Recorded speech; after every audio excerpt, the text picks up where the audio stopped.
Alam niyo ba guys, kanina habang naglalakad kami ni Daddy, share ko lang to sa inyo.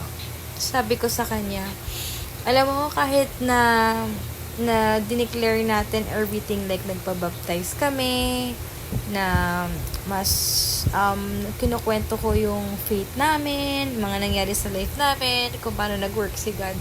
Sabi ko, hindi ako nahihiyang i-share sa inyo yung mga nararanasan ko, like parang ayoko isipin na panic attack or something.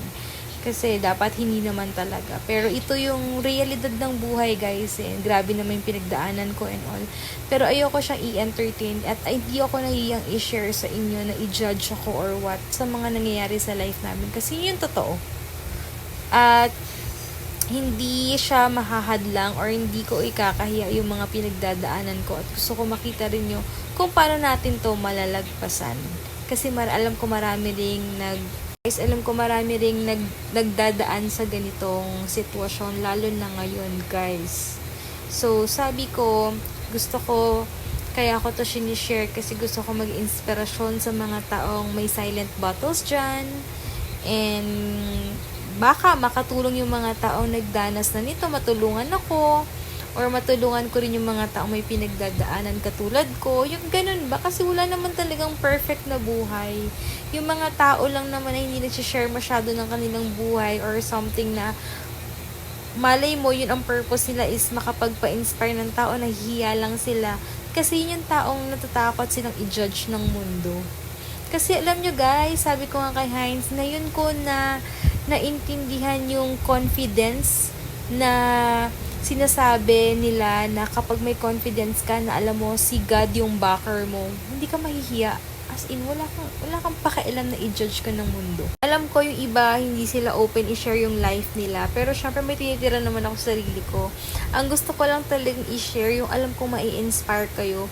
At hindi ko ikakahiya yung mga pinagdadaanan ko guys. Kahit i-judge nyo ako, kahit na sabihin mo, i-face to face or sabihan nyo ako in front of my face na i-bash nyo ako. Kasi iba yung confidence na binibigay ni God talaga na sa pinagdaanan namin guys, nalaman namin yung isa sa purpose namin is yung ma-share yung miracles niya, yung ginawa niya sa buhay namin.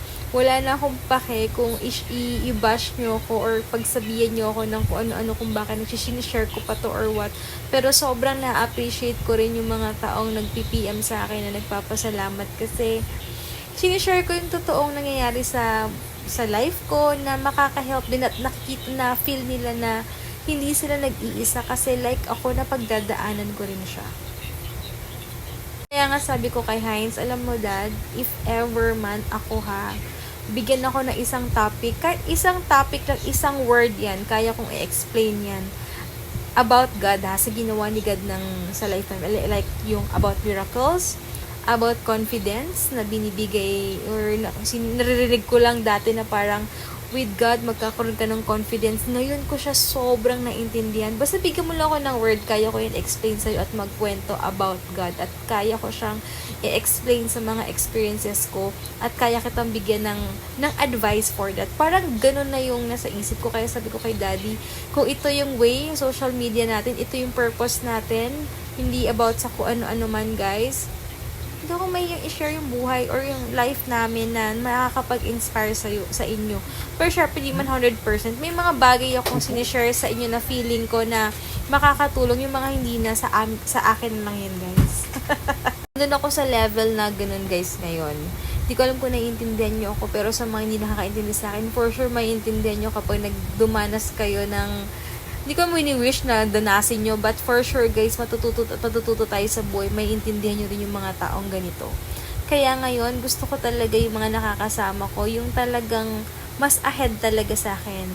Mas successful, mas marami ng experience and everything kasi gusto kong matuto.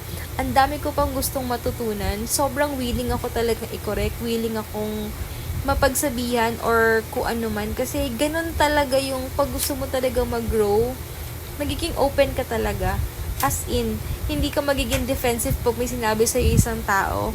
Although, bibigay mo rin yung, yung opinion mo or what, kung bakit mo ginawa or what. Pero, mas more on open ka na ngayon. Kasi, gusto mo talaga mag-grow as a person, guys. Iba talaga, as in promise.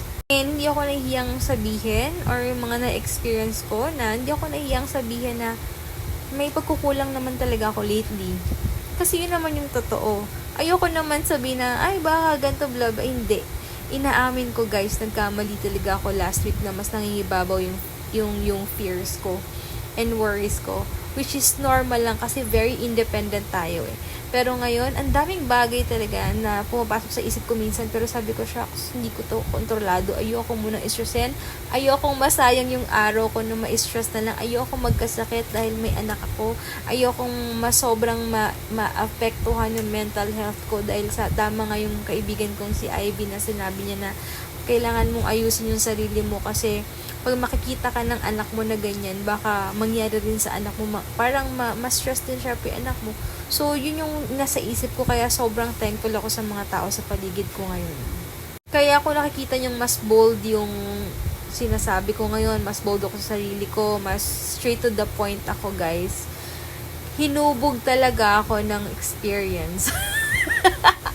Talagang tinapik talaga kami ni Lord na ang dami namin pagkakamali dati pa na gusto naming ibaguhin at i-correct ngayon.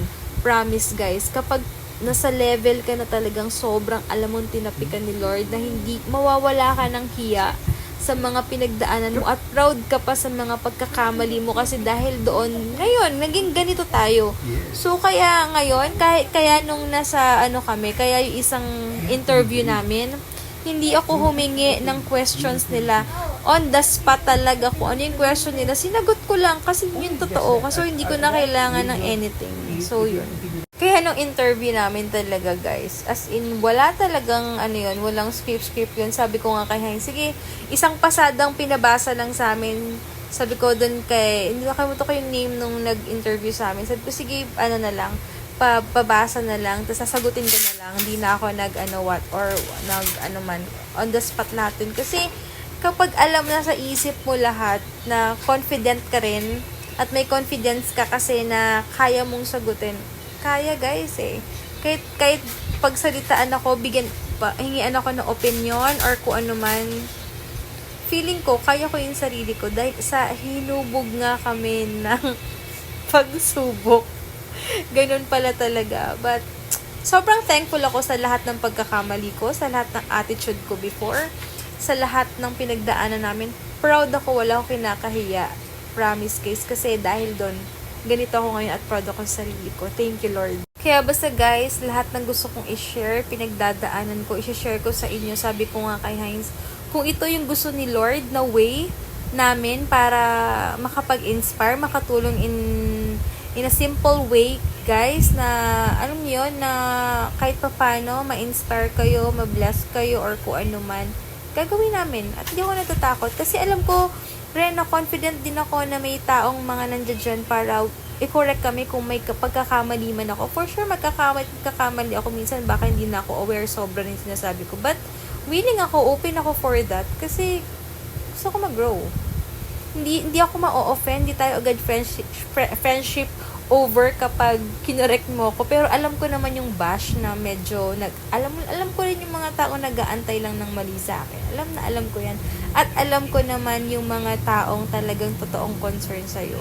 So, kaya ka nga binigyan ng nigad ng wisdom para alam yan. Kasi totoo naman, tao lang tayo guys eh. For sure, meron times na for sure in the future, magiging sobra naman yung mga words ko or what. Ready naman ako for that. Kaya nga sabi ko sa mga mentors namin, just in case lang may mapanood kayo, may ma-post akong anything na hindi pa lang siya maganda, baka sobra na, sabihan nyo lang ako, i-call out nyo lang ako, parang ganon. Pero alam ko yung mga taong nangi-etchos lang.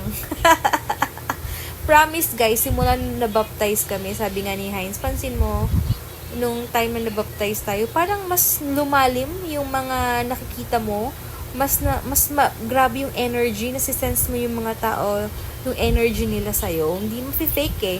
Parang nakakabasa ka na, tapos mafe-feel mo talaga yung energy ng isang tao sa'yo, kapag totoo or hindi. At mas malawak na yung panguunawa mo sa ibang tao, hindi ka na one-sided. Yun lang.